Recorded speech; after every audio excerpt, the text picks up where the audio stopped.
Hey everyone, welcome back to Starlight News. We have a great episode for you today with some service opportunities given to us by one of our seniors, some random acts of kindness you can do to help brighten someone's day, and also a mindfulness moment from Mr. Ramirez to help us unwind. And of course, we have our Woman of the Week.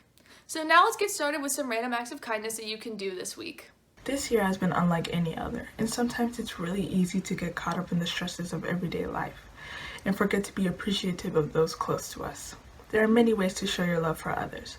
You can write a letter expressing gratitude or give someone a gift.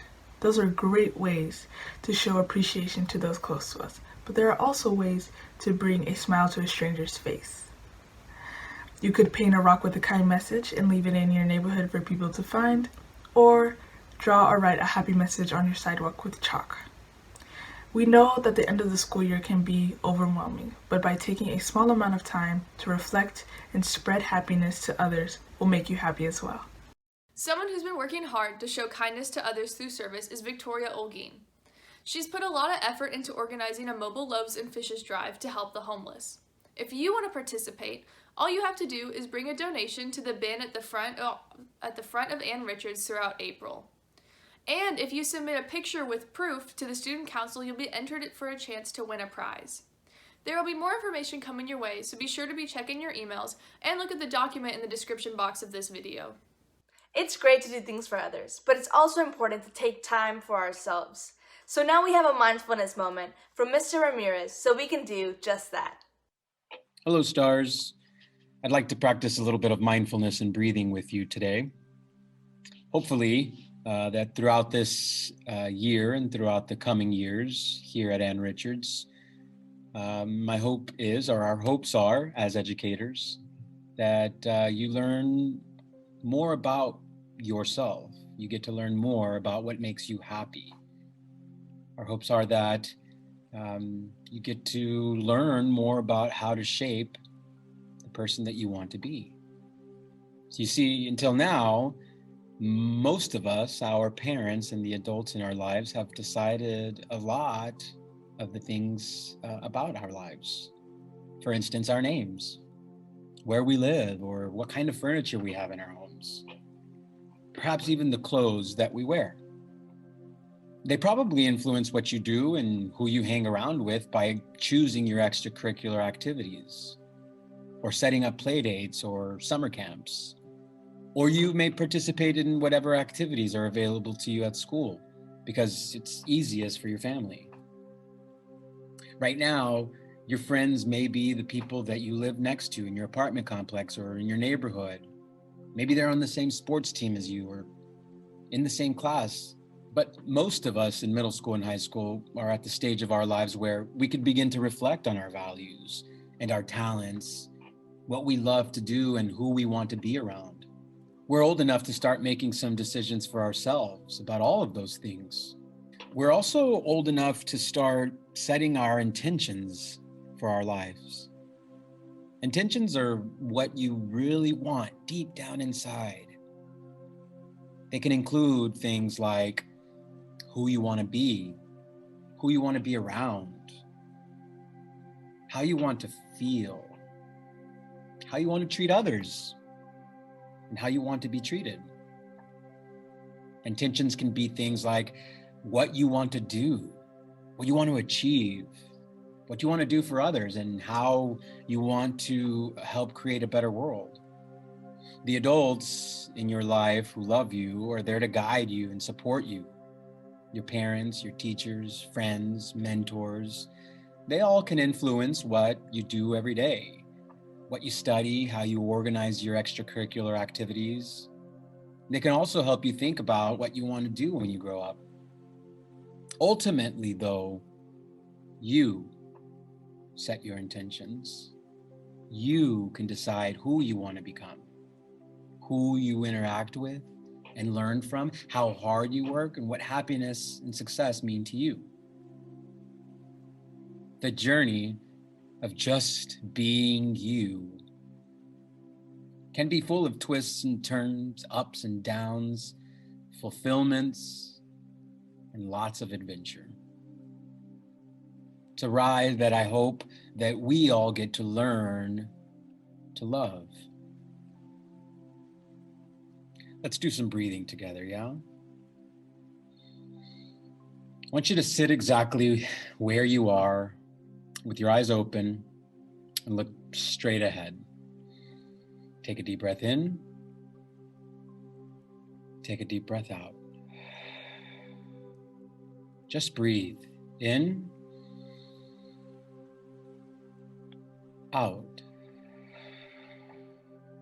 Notice what's happening in your body as you breathe in and out.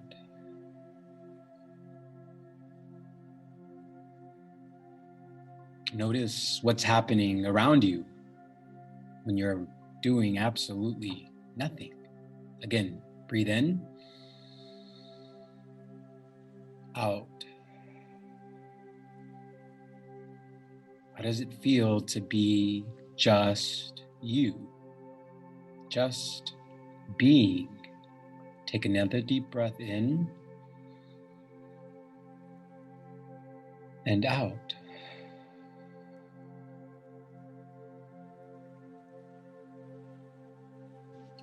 Thank you.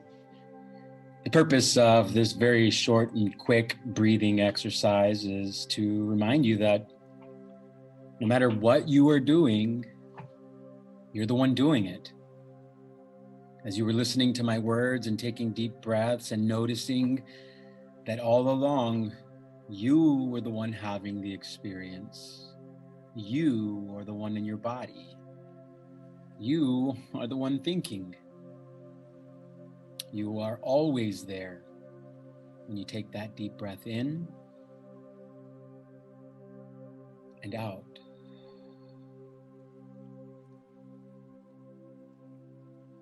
Thank you for practicing some breathing and mindfulness with me today. I hope the rest of your day goes well. I hope that you are able to take a few of the things that we've talked about here today with you in the remainder of your week, the remainder of your day, and that you are able to find some ways to enjoy just being yourself, your true, authentic self, and know that that true, authentic self of yours is always enough. Be kind to yourself, love one another. Don't forget to drink your water. Namaste.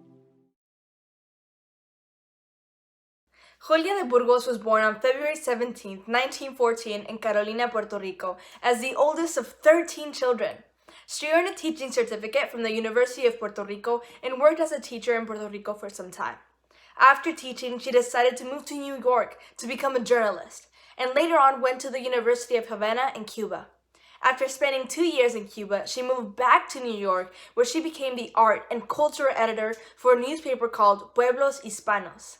Julia de Burgos is most well known for her poetry, which focuses on ideas of feminism and explores the impacts of colonialism, imperialism, and slavery.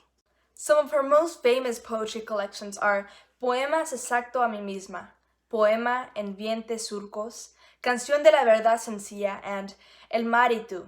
Her poems pushed on social norms and advocated for the independence of Puerto Rico and spearheaded the New Yorkan movement, an intellectual and cultural movement of Puerto Ricans in New York.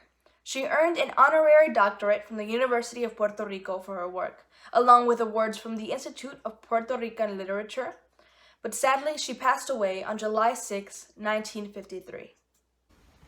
Julia de Burgos left behind a legacy of challenging ideas and speaking up for what she believed was right. She used poetry as a way to create change that she wished to see in the world. Now we would like to leave you with a quote from her. She said, "I am life, I am strength, I am woman." Thank you so much for joining us on another episode of Starlight News.